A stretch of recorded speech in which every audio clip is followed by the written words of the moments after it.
And welcome once again to EWTN's Bookmark. I'm Doug Keck, your host. Our guest author is William Boardman, author of Sun and Wind, The Legend of Joseph of Arimathea, published by Scepter Press. Welcome, Bill Boardman, to EWTN's Bookmark. Pleased to be here. And pleased to have you here. Why don't you tell us a little bit about your background and what led you to write a book? It's a novel, actually, right? Yes. About Joseph of Arimathea, and actually the legend.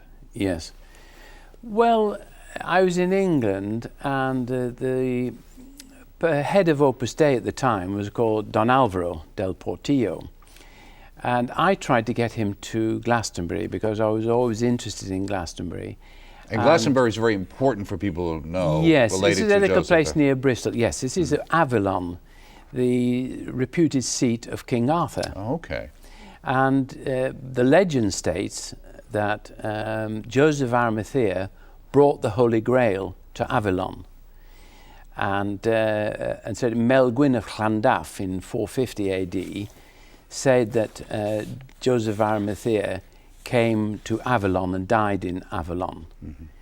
Mm-hmm. There's, of course, distortions of the legend over time. Right, exactly. But I tried to get him to come because it's the first shrine of Our Lady, possibly in Christendom in Northern Europe. And he just looked at me and said nothing. And he came again 2 years later. I thought, well, I'll have a word with the driver and show him how to get there. And he looked at me and said nothing. And many years later, I thought it was very unusual that he just didn't say anything to me at all. And I was in China, and I suddenly got the inspiration to write this book. And why were you in China? I was equipping some science laboratories. I'm a head of science and was in a high school in London, 30 years there, tough part of the city. But I'd equipped science laboratories, physics, chemistry, biology before, and there was a sixth form college that's from 16 to 18 starting, and they needed somebody to equip the science laboratories, and I came over there. So I wrote the book ostensibly to teach spoken English, because people can read English, but they've no one to practice with. Is that one so of the I did an audio book, right. and the book itself. So is that why the chapters are fairly short? Yes. Okay. And so that people can, and also so that people can follow the ideas. Okay. And it's fairly straightforward too, in the sense of yes, the the first part is a narrative. It's how he goes along the old tin route to southwest England, and that was across the Mediterranean to Marseille, and then by mule up to Avignon, across to Morlaix, and then across to Falmouth. Through Gaul and then yes. Okay. And that's actually it was the called old, Amorica. right, There was the old Brittany. Phoenician route or There something. was the old Phoenician tin route, which is a very closely guarded secret. And the Romans eventually found the source. Of course, bronze was, of course, very important in the Roman Empire. Right, and Joseph of Arimathea, according to the fact or legend, was in the metal trade, apparently? Yes, he was a very wealthy man, and according to Josephus, and him and Nicodemus. Right. As I mentioned earlier in our previous conversation, that Josephus said that Nicodemus and Joseph of Arimathea could have fed the whole of Israel for 3 days with just the grain in the granaries, and he lost everything. Well, let's talk about Joseph of Arimathea so people understand, because you mentioned the Holy Grail before, and obviously with the whole Da Vinci Code, he was kind of wrapped up. I wrote it before. Right. Dan Brown. Originally it was 2000 when this yes. book came out. Now it's been republished by Scepter. Yes. But Joseph is mentioned in a few times in passages in Mark, Luke, and John, and in Matthew 27, and he's the member of the Sanhedrin who asked for Jesus' body, right? Yes. And so that's really what we know from Scripture. Yes. And then we know a little bit, like you indicated, from Josephus's writing, right? Outside of Scripture about him. Yeah. After that, the material that we have is really based upon what? Legends? Well, they say the only certain thing is the legend or exists. In the earliest written evidence about specifically Joseph of Arimathea is the Duke of Malmesbury in 12th century. But earlier to that, as I mentioned, Melgwyn of Llandaf in 450, there's a lot of evidence that Christianity started in England. The question is, who started Christianity? And there are lots of other people, and why mention Joseph of Arimathea? because there's evidence, St. Jerome, I've got a list of people here, I was just looking briefly, Origen, St. John Chrysostom, all mention that Christianity started one of the very early in the first century. And of course there's strong evidence that St. Paul, between his captivities, visited England. The Aristobulus, or St. Alban, was killed in the reign of Diocletian. Simon the Zealot, reputedly killed in Lincoln. There are a lot of people. Why pick Joseph of Arimathea? Baronius in the 13th, 14th century was an archivist, librarian of the Vatican Library, and tantalizingly, he said, quoting from Vatican Library sources, Joseph of Arimathea landed in England. He was cast on a boat and with Mary Magdalene, and some stayed in St. Philip, stayed in Gaul.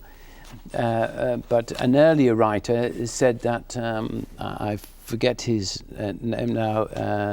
Well, there was one, Robert de Boron's Joseph of Arimathea, right? Yes. Which was the one that I guess was the first time the Grail was actually ever connected. Mentioned, right? Okay. And Chrétien de Troyes in the Brittany, because the people speak Celtic language, we say Welsh, Celtic, because they were escapees from the southwest England.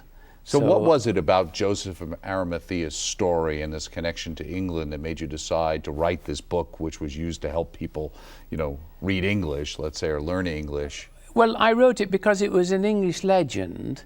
I wanted to teach spoken English as well. And I thought, well, why not teach Christianity to the Chinese at the same time by means of a legend? And you can say, I'm just teaching history. Right, but okay, so it was a way of doing it without doing it overtly, too. And then the internal drama, if you like, of Joseph of Arimathea, he starts from absolutely nothing. And then you see how his understanding of Christianity, and helped by God, who brings at the right time, the timing is perfect. He brings different people into his life, and he gradually deepens and is more aware of what Christianity is about. And we have two main scenes in the book. We have the Old Jerusalem, based on violence. Right. And the New Jerusalem, almost against Blake's poem, we will build a new Jerusalem in England's green and pleasant land. And he's the founder of that. He's the founder of this beautiful form of Christianity, which has its manifestation. And he puts the human imprint into raw nature. England at that time is a very ugly country. It's swamp, impenetrable, temperate jungle. If you want to see what England was like, go to southern Chile. It's just bramble and thorn and bottomless swamps and rain and people who don't even know how to weave. And he's got these people and saying, why am I here? And he just works with faith. And you see now England, and from England and Spain, the Americas were Christianized. He's the founding stone of that. And we, from our viewpoint now, we've almost got a God's eye view of the decisions he makes. We see the manifestation, dream, and your dreams will fall short of reality. And he only had a dream. And now we see how that dream has been multiplied hundreds of times. But in a sense, this is Bill Boardman's dream about Joseph of Arimathea's dream, right? As I said, the book comes from impeccable historical sources, Bill Boardman's imagination. Because you say to read the novel Sun and Wind as a simple adventure story with a few bits of Christian piety thrown in would be to miss the basic meaning of the book. Yes. So what's the basic meaning of the book? The personal spiritual development of Joseph of Arimathea. And how he gets rid of his hatred and violence. As an example for us? Yes. Okay. That we are sometimes swayed by our passions and swayed by hatreds. And he is a great patriot, is a great Jewish patriot, and wants to get rid of Israel. He sees that the future messianic promise will be getting rid of the Romans out of the holy ground of Israel. And he gradually realizes it's not that at all. Right. Well, certainly initially you have the beginning of the book where you kind of introduce him and his family and his servant, etc., Yes. where he clearly is someone who's looking for the return of the Messiah, as you said, sees himself as a man of wealth who could support whatever efforts there might be to overthrow Yes. the Romans, and goes to meet Jesus in your Yeah. book to see, is he the guy who's going to lead the revolt in a sense, right? Yes. And Jesus only asked him one question. He said, why should God allow evil to prosper? And he gets the answer from Joseph that he wants: to be patient in adversity. And if God looks on him with a kindly eye, that is enough. Well, the reference And to Job. that is God. He's got his heart. Right, Job. Yes. Obviously, is- He sees the implication of it. He sees what, because he's very clever. In a sense, he's And he getting sees what foreshadowing Christ- what's going to happen to him, right? Yes, and he thinks that Christ is a poor leader because he's too soft. Right. He wants him on a horse, and he comes in on a donkey. He says, I don't know if he can ride a horse and hold a sword in his hand, right? Yes. He said he'll never be a leader, Christ, because he can't. I don't think he can ride a horse. So he's got this totally different messianic hope, and it takes a lifetime for him to get rid of it. Right. To Christ extinguish the fires in the house of his own person, and leaves a fire burning in the hearth. Yeah, because in a sense, he loses everything. Yes. And he's got to deal as the story progresses. And he's full of hate because of right. it. And he has opportunities in dealing with the Romans when they start to deal with them in Britain. Yes. Okay, when actually they were actually the allies for a while of, Yes, of the British. but he right? sees it. If I can get the northern tribes on my side, we can smash them from the north. And he's still there. And it only takes a conversation with Eleanor, who is a British princess, queen. And they're sitting on a cliff top and they're looking at the sun. And then it comes out how he suddenly realizes that the new kingdom will be one of love and not of violence. And that we have to expunge hatred completely, utterly. And also, even with the journey for him, the way you set it out and follow the legend is, in a sense, he lands in Britain. He does not fully understand Christianity. He only met Jesus a few times. So he has a very basic understanding, Yes. so he has to grow on his own. Plus, he meets some Christians, right? Yes, a Roman soldier comes over whose parents are, he says, Right. with Nero, thank God, because he's the only centurion, right? child. He's a centurion. Right, okay. And he understands the love of Christianity. And he says to Joseph, he said, you're trying to worship God with your head. He said, but you've got to worship God with your heart. See, and only later does he realize the wisdom that Demas, and Demas in a way is a secret hero because he spends a lifetime there, and the new Christians who've been trained in Greece, in Corinth, come back, and he says, your heart has brought you here, not your head. He said, you might think that Christianity is slow here and doesn't meet much response because people are not educated, and we've got to educate them into Roman and Greek and Hebrew. Right. And it's a long process, and progress is extremely slow. And you might feel as though you're better off in North Africa where wonders are being worked. Right.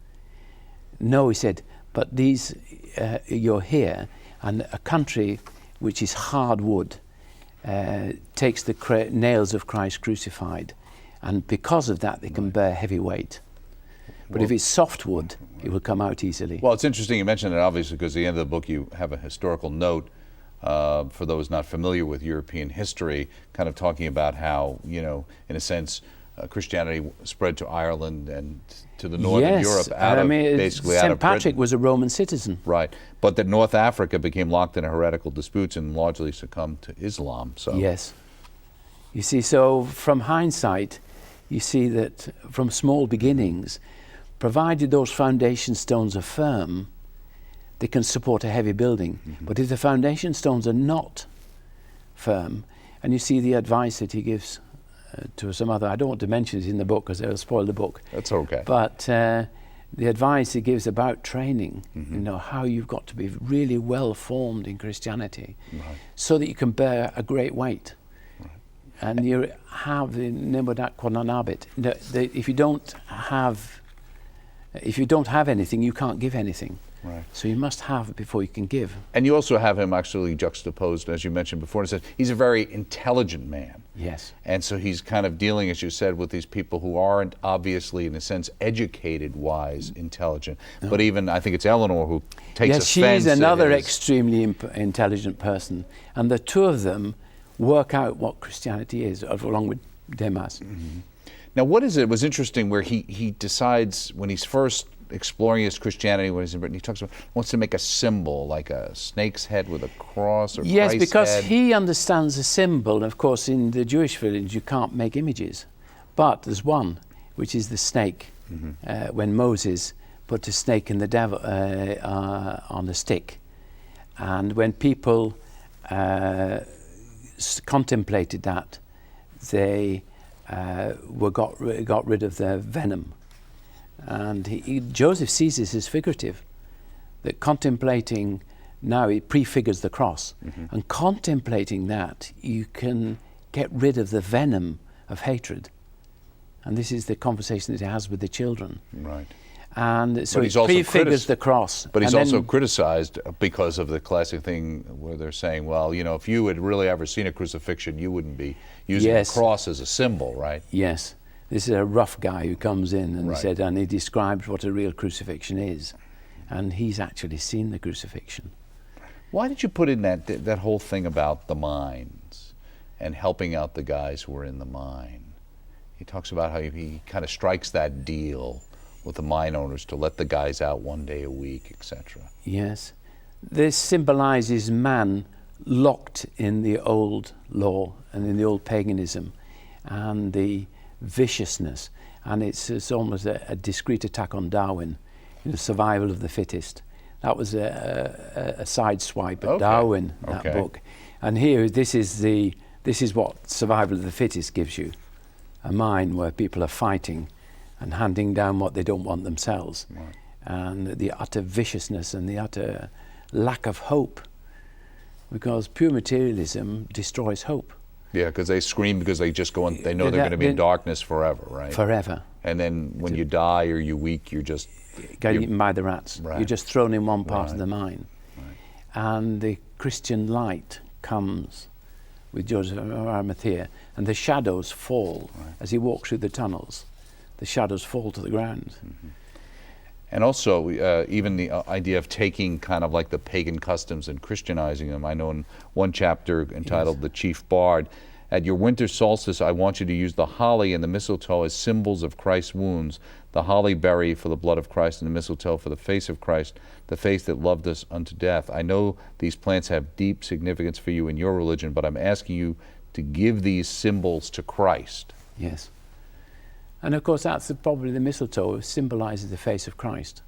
And the holly berries, the red, symbolize the blood of Christ. And this, I say, came from Joseph of Arimathea.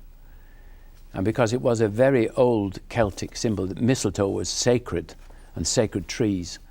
And because they were frightened of the woods. And he elevated, which is a very Christian thing, to elevate what exists. Christ builds on nature, it doesn't destroy nature. It builds on wisdoms wrought by man's intelligence, and he elevates it to a new order, to Christianity. So he doesn't destroy what exists, he elevates it, and that's a very beautiful way, the beautiful way that Christianity moves in the world. It respects everything that exists because they know it comes from God, but they elevate it to a new order. And nature itself, man is not the usurper of nature. He elevates nature into a new order, as has happened in England. We've got sweeping downlands and beautiful churches and beautiful woodlands and gardens and beautiful houses. These are man-made. And I mentioned this to a person who was an artist, and she said, oh yes, he said, if you do a country scene and there's nothing there to remind you of man, it's very cold and lunar. But if you put a little letterbox, mailbox, or a little staircase, or a little gate, suddenly the painting becomes human. And of course nature is raw and savage. as Joseph, when he landed in England, he was met with nature in its most brutal and savage form, raw form. And his beginnings, and later the Christianity, the work of the monks, the Christian monks, they beautify England. They harmonise the human spirit with nature, which is what the crucifixion is. Christ elevates matter. So matter now is not the same as before the crucifixion. It has been spiritualized by his own body. Christ's body on the cross links nature with the spirit. And Joseph saw that when he was walking up and down the cliff top. Mm-hmm. When he was faced with the crisis of the Eucharist. Right. Well, it says here, the novel Sun and Wind suggests that features of the legend have undergone distortions over time compared to the events which actually took place, and it seeks to give a more plausible account. What kind of research did you do actually on the various legends about Joseph of Arimathea in putting this book together? Well, I was always interested in Latin and Roman history. Of course, some of the oldest artifacts in England are Christian. Some with the Cairo. There's a floor of a chapel in Dorset, which was a Christian chapel, 2nd century, 2nd, 3rd century. So I knew of these things, but the book fell out of me, and I can say fell because I'd never written before, a novel certainly, and it fell out of me in China in 3 months. So I don't know. I may be cheeky, but I ascribe it to Don Alvaro, who just, they probably foresaw the Da Vinci Code and said, well, you get this in first, right, and write this book, and then people could compare, which is more plausible. Right, because obviously you talk about Glastonbury, and there's lots of other things, having brought with him a staff grown from Christ's holy crown of thorns. Yes, it's a Glastonbury thorn now. That's quite a remarkable thing. Recently they found it's a variety that comes from Palestine. Really? Okay. And Cromwell tried to destroy it, root it out, and all the little shoots grew again. And it flowers twice a year, at Christmas and at Easter. But that's only if you go from the cutting. But if you grow it from the berry, it reverts to its normal type and only flowers in spring. So, but the legend says that he planted his staff in the stony ground of England, and it blossomed in like the rod of Jesse, and that England is now covered to coast to coast with blossom, the blossom of Christianity in every town, in every village. And also, there was some version of the legend actually had that Joseph was the uncle of the Virgin Mary. Yes, that is right in the Middle East. I have it there. I can't remember all the sources, but I have them here. But if people go on the internet, they can get a lot of the sources of evidence for Joseph of Arimathea. Right. You just have to be careful. I won't bore you with for understanding that much of this is obviously legend. Yes. And you've picked up a particular version of that and theme. Yes. As a teaching tool, effectively, and telling. I think it's pretty well proven that Christianity came extremely early into Britain. Well, but who? Right. That is That's the mystery. The question. That is the question. Even the fact is that that many British monarchs have claimed ancestry back to Joseph of Arimathea, right? Yes. I think the people in the Middle Ages, you see, since the advent of a watch, we're very chronologically minded, but people didn't have watches then. They didn't have clocks. They didn't have an accurate sense of time. They had a more concentric view of history, and they used to embellish the historical events with stories to help people to remember them. So it's difficult to get into the mind of a person in the Middle Ages. They didn't have this annotated proofs, and they didn't have that mentality at all. And so they embellished their historical things with stories. Right. And of course people... The oral tradition, obviously. Yes, it was an oral tradition. And many of the rituals that we have are ways of remembering procedures. And I think historically, people in the Middle Ages had a modern mind would say a looser interpretation. But Tolkien said that every legend has a core of truth. and you go for the principle of the thing, not so much the chronological data, that's less important, it's what is the message. And I think that's in the medieval mind. Right. What is in the message? Well, obviously, the story has resonated in some fashion because, from my understanding, he's venerated as a saint by Catholics, Lutherans, Eastern Orthodox, and some Anglican churches. Yes. So he's somebody who's been reasonably popular, and though we've heard his name mentioned a lot. And in the Greek martyrologies, the early Christian saints of England are mentioned, and some of them mention Joseph of Arimathea as going to the Britannic Isles. Just before we go, are you working on another book? Well, I've written 4 or 5 others. One is called Busy Laziness, is a quotation from Thomas More, which refers to people who are extremely busy, but they're doing what they like doing rather than doing what they ought to be doing. Sounds like a perfect book for us today. Yes. Okay, we are just out of time. Bill Boardman, thank you so much for coming by EWTN and thank you very much for inviting me. Writing this fine book, Sun and Wind. William Boardman, the author. It's The Legend of Joseph of Arimathea, a novel published by Scepter Press. Check it out. Check us out next time right here on EWTN's Bookmark.